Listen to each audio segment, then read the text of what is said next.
Un afectuoso saludo para todos los seguidores de Pensamiento al Aire, con su especial de geopolítica alrededor de los conflictos en el mundo, antecedentes y desarrollo de las guerras del siglo XX. Hoy ya vamos para nuestra quinta sesión, Maquiavelo y la realidad del poder. Y se preguntarán por qué traemos a colación a Maquiavelo.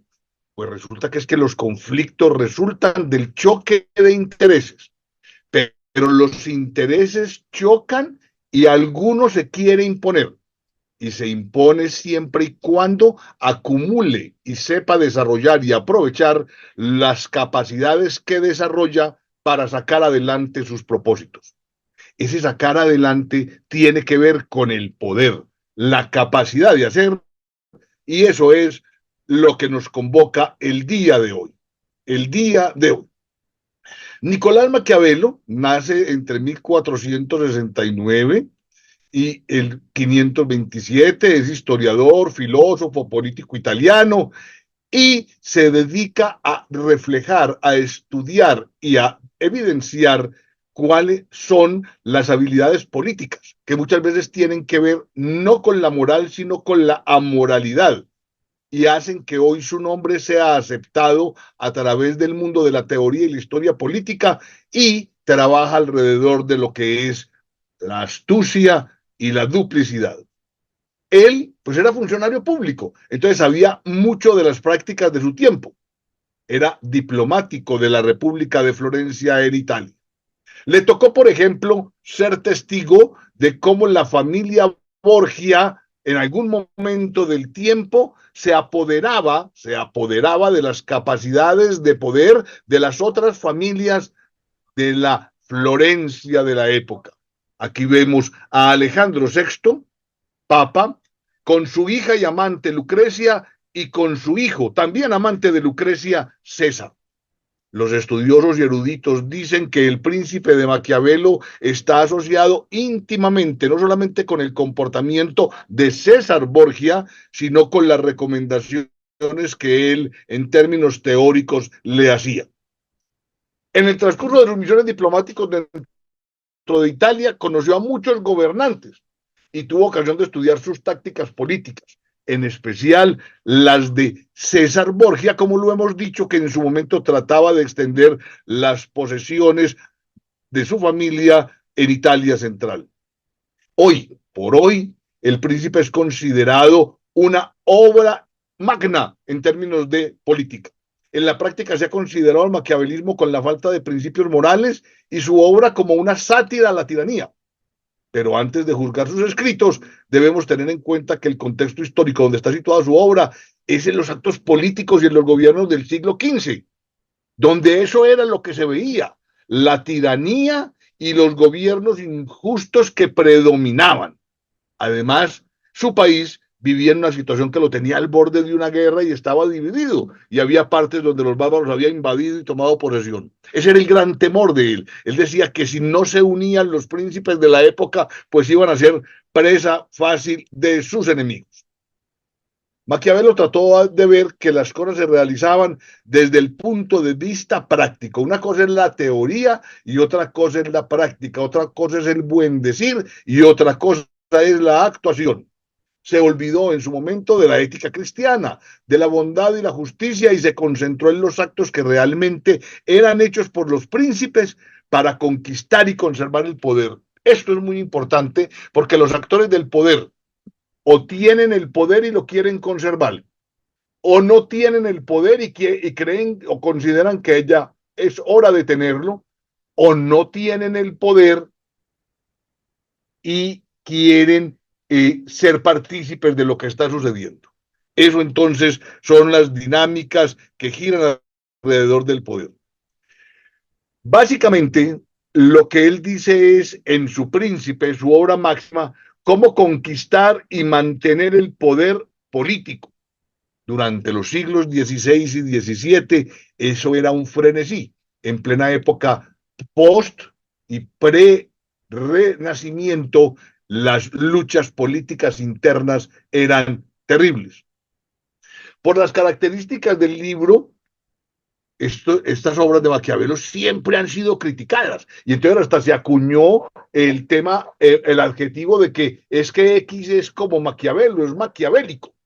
Alguien tendría la razón y alguien no, porque Maquiavelo quiere decir alguien que es como malicioso. Pues no, Maquiavelo es absolutamente entonces antimaquiavélico. ¿Por qué? Porque él le dice las cosas pan, pan, vino, vino, sin regodeos, sin esguinces, de pronto demasiado crudo.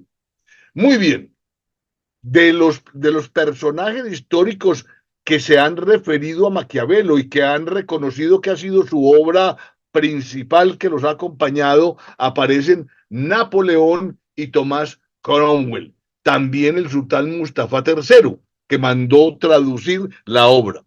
Tomás Joves, también era otro ferviente admirador del florentino, y en su libro Leviatán se observan claros indicios de esta influencia.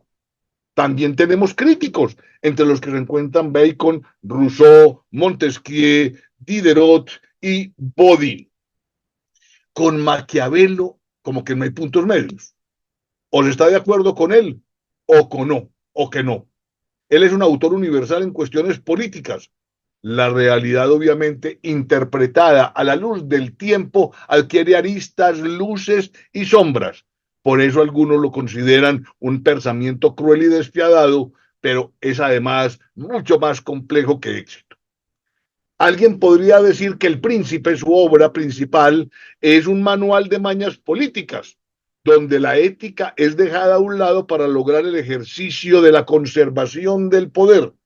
Es una forma de mirar sus aportes. Anteriormente se mencionaba que ese contexto ayuda a entender lo que estaba sucediendo hace 500 años. Pero si uno mira la realidad de hoy, el Oriente Medio, lo que pasa con Rusia, con Ucrania, el papel del principal príncipe del planeta hoy, comillas, los Estados Unidos, uno ve que el poder trabaja por sí y para sí, en función de sus objetivos y muchas veces en medio de las contradicciones, renuncias, traiciones o manejos particulares y sesgados de la realidad para sacar adelante los objetivos. Muy bien. Uno podría decir que independientemente que si uno está o no de acuerdo con él, lo que hay que reconocer es que él partió en dos la historia del estudio de la política, donde evidenció la realidad, se alejó solamente de lo teórico y de lo axiológico y mostró cómo los humanos en su vida cotidiana están en función de administrar el poder y que esa administración se convierte en todo un arte. Y ese arte fue escrito de una manera tal que hoy todavía es entendible y tiene plena vigencia. ¿Dónde quedó, si miramos a Maquiavelo, el idealismo griego y la influencia del cristianismo en la política? Pues a él no le interesaba. A él no le interesaba. Obviamente, su interés se centra a través de la obra en el arte de conquistar el poder. Ahora, una cosa es conquistar el poder y otra cosa es conservarlo, preservarlo. Alguien dirá, es que también hay gente o organizaciones, estados, que tuvieron en algún momento el poder y ya no. Pues posiblemente lo quieren recuperar y son actores también que generan sus propias estrategias. Todo lo que habla Maquiavelo tiene que ver con el poder. Y el poder finalmente, recuerden, es la capacidad de hacer, no de amenazar, no de anunciar, no de delimitar, no. Esto se va a hacer y se hace. ¿Y qué hay que hacer para hacerlo? Lo que haya que hacer. No hay límites, no hay límites. En eso Maquiavelo le da patente de corso al príncipe, lo cual atenta contra la postura ética y moral de muchos analistas. El pensamiento de Maquiavelo está dominado por el realismo político y ha de analizar cada acto político sin connotaciones ni trascendentales ni morales. Los críticos se pegan de esto para decir que es que entonces esta persona se aleja de lo humano. Dice también Maquiavelo que uno actúa en términos del poder, pero que la cosa es buena o mala, si funciona o no. Si usted trabaja por el poder y fracasa, pues lo que hizo no fue y se acabó con argumentación a los infiernos.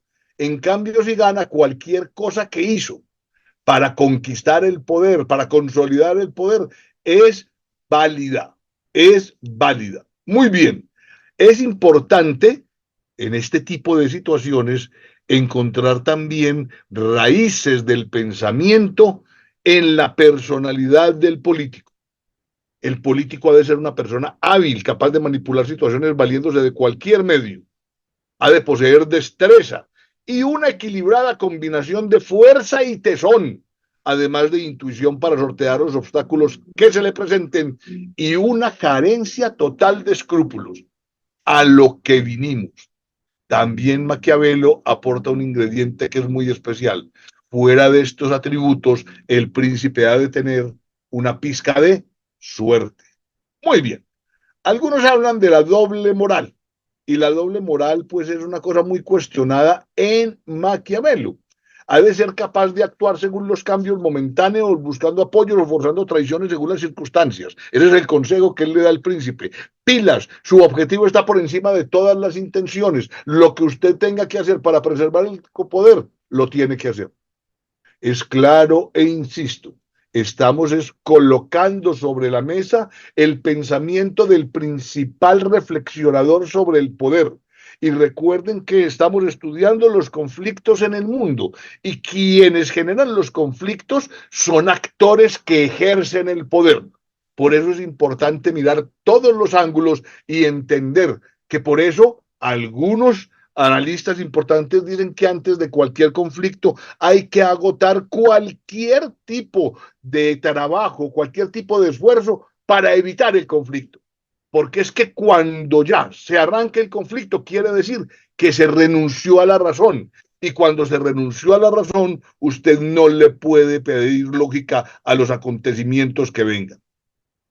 En el príncipe, se observa un patrón de doble moralidad, ya que para él la moral del gobernante es distinto a la del ciudadano. El gobernante es distinto, el gobernante está en otro nivel, el gobernante está por encima del bien y del mal y gira alrededor de obtener el éxito en términos de conservación y proyección del poder.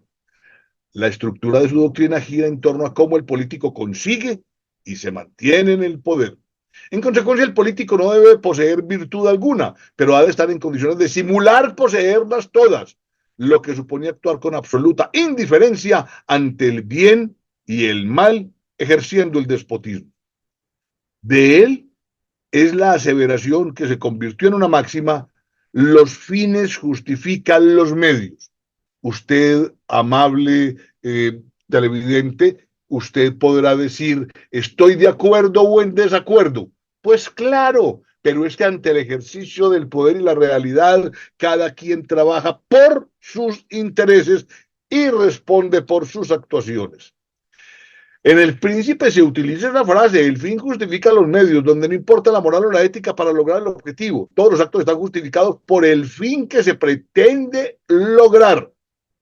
Por eso, Maquiavelo choca frontalmente con los conceptos éticos y los conceptos morales. Alguien dirá también que con los legales. El éxito del gobernante se podía lograr de cualquier manera y estaba justificado, oigan, incluyendo la traición, la intriga y el asesinato. El gobernante no tiene por qué preocuparse de la fama de cruel cuando la crueldad se necesita para mantener la unión y la obediencia de sus súbditos. Recuerden que hemos hablado que hay sentimientos, que hay pasiones que dominan el comportamiento de la masa. El miedo, la esperanza, el poder. El miedo, el poder en función del odio y la esperanza. Maquiavelo dice, adiós a la esperanza, es con el miedo mío, para que la cosa funcione. Y acerca de guardar la palabra dada, los compromisos, él libera al príncipe de cualquier tipo de ligazón o de compromiso. No, es que cada coyuntura debe ser trabajada en función de lo que se requiere para que los fines sean concluidos. Muy bien. El origen de la virtud política, dice Maquiavelo, que es el aprender a no ser bueno y utilizar todo esto en beneficio propio. Habla también acerca de la relación que el gobernante debe tener con el ejército.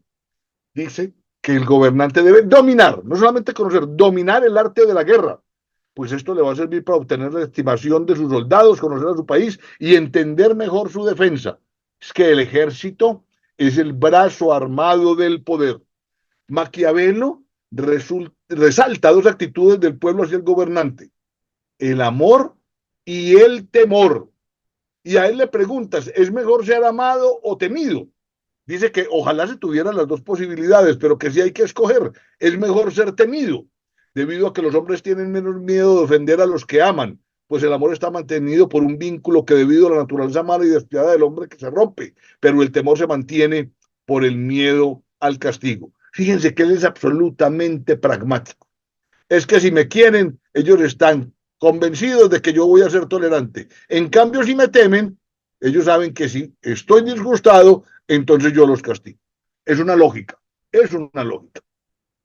Acerca de las promesas y de guardar la palabra dada, Maquiavelo dice que no es necesario mantenerla cuando se esté en el cumplimiento de labores que de pronto se le vuelvan en contra. Hay otras dos características que un gobernante debe tener: la astucia de la zorra y la fuerza del león. La astucia para reconocer las trampas y la fuerza para alejar a los enemigos. Son ideas puntuales y saltonas del príncipe, pero lo que dice él es, como es difícil que un gobernante tenga todas estas características, lo importante es que los otros crean que sí las tiene. Entonces él también habla del arte de las apariencias. Acerca del gobernante que funda todo en promesas y que fracasa al no tener apoyo, debido a que todas las amistades que se adquieren con el dinero pues se pueden comprar, pero en los momentos de necesidad no hay garantía de que se pueda contar con ellas. Para Maquiavelo hay dos clases de principados: los hereditarios y los nuevos. Los príncipes hereditarios se rigen por normas anteriores a ellos, lo cual que tienen legitimidad. Es que yo estoy ejerciendo como príncipe porque la tradición ha dicho que mi papá, mi abuelo, mi bisabuelo han sido príncipes. Los príncipes nuevos, en cambio, son advenedizos, acaban de conseguir el poder y no deben ese poder a la preservación de las normas establecidas, sino a su audacia, a su habilidad y hacia su falta de escrúpulos, porque de alguna manera tienen que compensar su no legitimidad. A Maquiavelo finalmente no le interesaba la legitimidad, sino la ilegitimidad, porque la idea era que los príncipes consolidaran y ejercitaran el poder. No le era suficiente con que tuviera el título de príncipe. No, hay que actuar como príncipe. Es que si usted es príncipe, sea príncipe, sea príncipe. Los príncipes más dinámicos de las ciudades renacentistas de su tiempo eran nuevos y solo algunos podían unir a Italia. Esto es una condición muy especial, porque es que la Italia de esa época, lo que hoy es Italia, la Italia de esa época, la Florencia de esa época, las ciudades, el Estado de la época, estaban en una ebullición no solamente política, militar, sino intelectual, artística, ideológico, político, religiosa. Entonces, en ese magnum de cosas, pues alguien tiene que poner el orden. Y él dice, ahí está el príncipe. En esa época de convulsión, se hablaba de que el príncipe tenía como herramientas principales el veneno y el puñal. Ave María, cosa complicada. Ya en el siglo XX, el general de Gaulle advirtió que en la política no se escoge entre un bien y un mal, sino entre un mal mayor y un mal menor. O sea que cualquier decisión queda incompleta, no alcanza a satisfacer todos los intereses. Eso es una recogida del pensamiento profundo de Maquiavelo. Su crítica a la religión: él fue un fuerte crítico y afirmaba que tenía que ir la religión totalmente separada del poder. En su época, 500 años atrás, los jesuitas también empeñaron y trabajaron alrededor de la frase de que el fin justifica los medios, y fueron estos a quienes finalmente lo vetaron. Y no fue exactamente porque Maquiavelo utilizara esa frase ni por las recomendaciones de sus libros, sino por las fuertes críticas que hizo al Vaticano, con lo que corroboramos su apatía hacia la religión. Pero él no deja de reconocer que la religión es la fuerza más importante de la ciudad, siendo que la miseria de Italia era causada por el cristianismo degenerado. Entonces él decía, pero es que ¿cómo así? Tenemos una familia que tiene papa, que tiene la principal cortesana del momento y tiene el príncipe. Y los tres se juntan, se amagualan alrededor del proyecto de la familia, por encima del proyecto del Vaticano. Oigan, pues por Dios, es una cosa muy especial. El príncipe debe violar la palabra y todas las reglas de fe, caridad, humanidad y religión, aunque los alabe en palabra. Del dicho al hecho hay mucho trecho. ¿Por qué? ¿Y por qué hace esto? Porque a los hombres del común nos encanta la fachada de la virtud, el hombre virtuoso, el hombre que sirve de ejemplo. Los humanos admiramos el éxito y si la apariencia no es buena, pues no busca la realidad que está por detrás, sino lo que aparenta ser la realidad. Algunas reglas generales en caso de guerras, y esto es muy importante porque la convulsionada Italia de hace 500 años tiene muchas cosas de parecidas que este mundo global convulsionado de hoy. Lo que favorece al enemigo nos perjudica a nosotros y lo que nos favorece a nosotros perjudica al enemigo. Eso sí, pues no hay alegato. Aquel que durante la guerra esté más atento a conocer los planes del enemigo y emplee más esfuerzo en instruir a sus tropas, incurrirá en menos peligros y tendrá más esperanzas de victoria. Es que en las guerras hay que prepararla, no es una improvisación, no es algo de reacción hepática, no es emocional. Jamás hay que llevar a las tropas del combate sin haber comprobado su moral, constatado que no tienen miedo y verificado que van bien organizadas. No hay que comprometerlas en una acción más que cuando tienen moral de victoria. Esto es importante. Usted sabe cuándo tiene posibilidades de ganar y cuándo no. No pelee peleas perdidas, dirá Maquiavelo. Es preferible rendir al enemigo por hambre que con las armas, porque para vencer con estas cuenta más la fortuna que la capacidad. El campo de batalla es un campo muy inestable, no se sabe qué pasa, si los soldados están animados, están desanimados, si llueve, si no llueve, si oportunamente se dan las instrucciones, si no se dan, si hay buen aprovisionamiento, si no. Hay mil circunstancias que pueden afectar las intenciones de quien pelea en una batalla. El mejor de los proyectos, dice él, es el que permanece oculto para el enemigo hasta el momento de ejecutarlo, la sorpresa. Nada es más útil en la guerra que saber ver la ocasión y aprovecharla. La naturaleza produce menos hombres valientes que la educación y el ejercicio. En la guerra vale más la disciplina que la impetuosidad. Si algunos enemigos se pasan a las filas propias, resultarán muy útiles si son fieles, porque las filas adversarias se debilitan más con la pérdida de los desertores que con la de los muertos, aunque la palabra desertor resulte poco tranquilizadora para los nuevos amigos y odiosa para los antiguos. Odiosa para los antiguos. Muy bien. Al establecer el orden de combate, es mejor situar muchas reservas hasta la primera línea que desperdigar a los soldados para hacerla más larga. Difícilmente resulta vencido el que sabe evaluar sus fuerzas y las del enemigo. Más vale que los soldados sean valientes que no que sean muchos. Y a veces es mejor la posición, la postura, la actitud que el valor. Las cosas nuevas y repentinas atemorizan a los ejércitos. Las conocidas y progresivas les impresionan poco. Por eso, dice él, conviene que antes de presentar batalla a un enemigo desconocido, las tropas tomen contacto con él mediante pequeñas escaramuzas, y eso ayuda. Sigue él con sus consejos para la guerra. El que persigue desordenadamente al enemigo después de derrotarlo no busca sino pasar de ganador a perdedor. Mucho cuidado con los triunfalismos. Quien no se provee de los víveres necesarios está ya derrotado sin necesidad de combatir. En esto retoma los principios de la guerra empleados por Alejandro Magno, el papá de la logística, cuyo ejército se componía no solamente de soldados, sino de cocineros, herreros, gente para los caballos, sastres, todo tipo de oficios para garantizar la movilidad y el éxito y el avituallamiento de su ejército, sino también para ir consolidando la fundación de sus diferentes Alejandrías.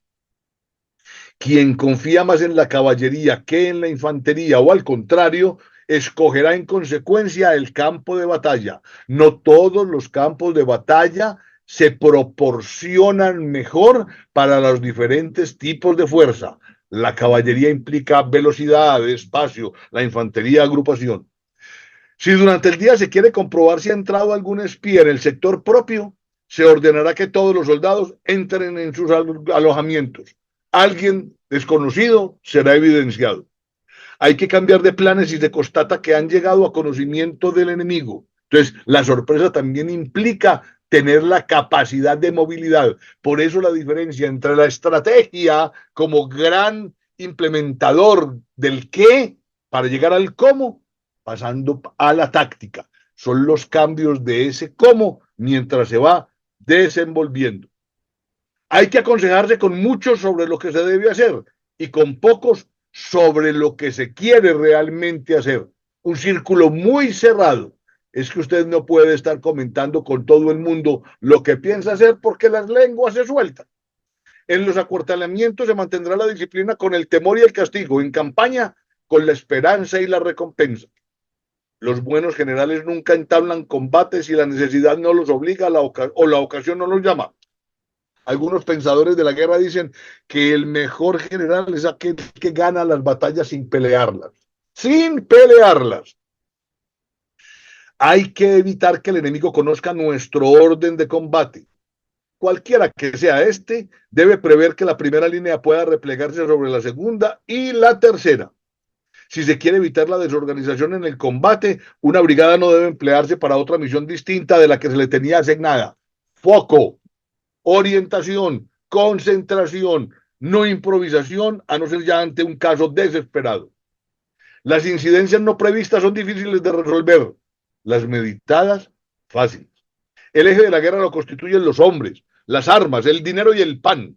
Los factores indispensables son los dos primeros, porque con hombres y armas se obtiene dinero y pan, pero con pan y dinero no necesariamente se consiguen los hombres y las armas necesarias para el combate.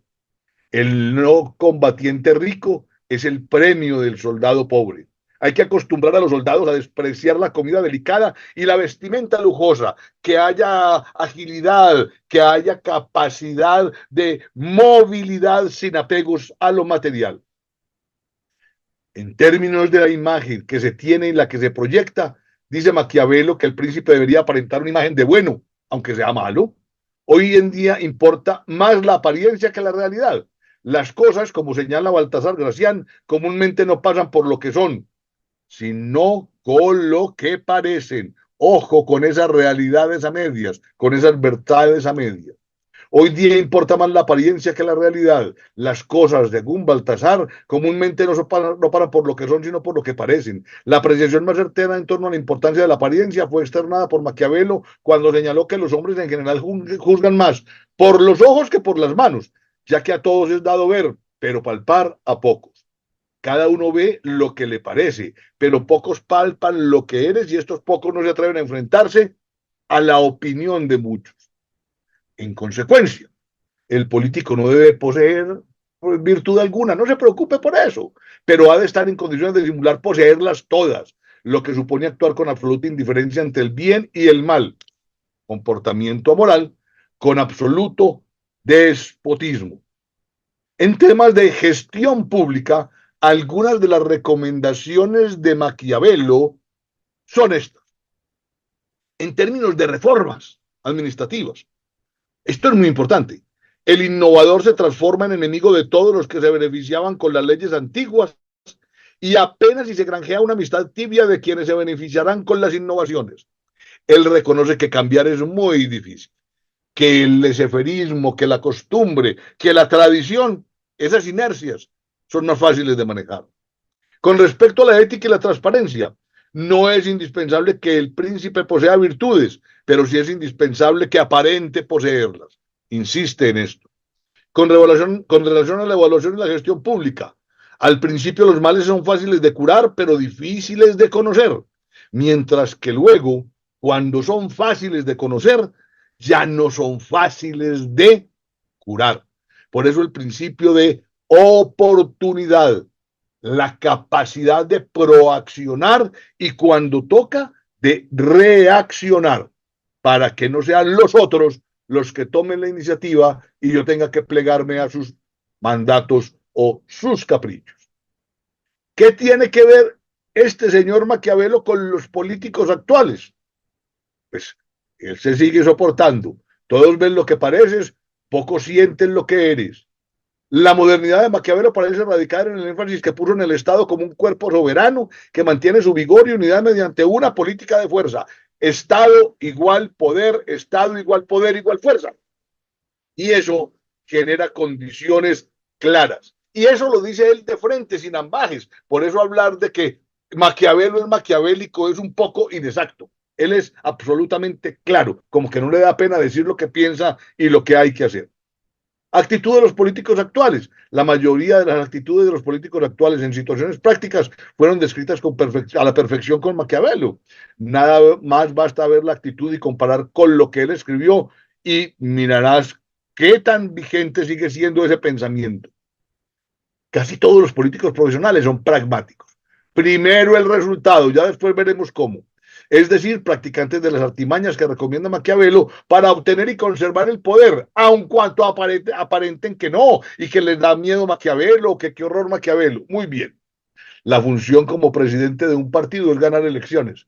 Después de que gane, gobierne bien o mal, pero primero tiene que ganar. Muy bien.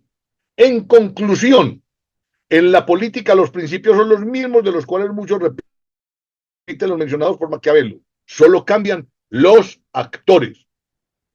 Hay autores como Starling Big que dice ¿qué haría Maquiavelo? Y simplemente hace una reflexión rápida de los principios de Maquiavelo transportados a la empresa moderna. Se los recomendaría porque es interesante.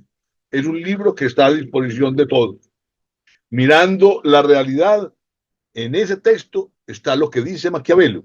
Pero ¿qué postura debemos tener nosotros como ciudadanos? Pues la postura que debemos tener es ante todo tener claros que tenemos que vivir en comunidad, que la comunidad se debe organizar y ahí nace la política, que la política debe tener conductores, manejadores, actores de la política y que esos actores para poder funcionar necesitan el poder y que ese poder no se consigue por las buenas. Entonces hay que entender que el poder tiene acciones y actividades que no necesariamente tienen que ver con la condescendencia para tomarse, para adquirirse y para poder influenciar en las decisiones no solamente propias, sino ajenas, en bien de los ciudadanos y del príncipe.